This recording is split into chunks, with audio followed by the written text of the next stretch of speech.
সুধী দর্শক মণ্ডলী, বাংলাদেশের দিনাজপুর শহরের মালদাপট্টি এলাকায় শ্যামরাইবাড়ি দুর্গা মন্দিরে দুষ্কৃতিকারীরা হামলা চালায় এবং আগুন লাগিয়ে দেয়। দেখুন, দাবানলের মতো আগুনের লেলিহান সম্পূর্ণ মন্দিরটি পুরো ছাই হয়ে যাচ্ছে। সারা বিশ্বে হিন্দুরা কতটা অসহায় চিন্তা করুন। একই ঘটনা বারংবার ঘটছে বাংলাদেশে। হিন্দুদের এত অত্যাচার, এত নির্যাতন। থানায় মামলা করতে গেলে সহজে মামলা গ্রহণ করা হয় না। অনেক অনুরোধ করার পর যদি মামলা নেওয়াও হয়, সেই মামলার কাগজ থানাতেই পড়ে থাকে। কোনো সঠিক তদন্তই করা হয় না। কোনো দৃষ্টান্তমূলক বিচার বা শাস্তি দেওয়া হয় না। এতে দুষ্কৃতিকারীরা আরও উৎসাহের সাথে হিন্দু নির্যাতন চালিয়ে যাচ্ছে।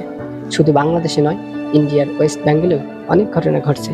তাহলে কি এইটা অনুমান করা যায় হিন্দুরা সারা বিশ্বে ভবিষ্যতে সংকটে পড়ছে? ভাবুন, চিন্তা করুন, ঘুম থেকে জাগুন। আপনারা শুনছেন টুডে নিউজ হিন্দু ম্যাটার। আমাদের চ্যানেলটি যদি ভালো লাগে, লাইক করবেন, সাবস্ক্রাইব করবেন এবং বেল আইকনটি বাজিয়ে দেবেন।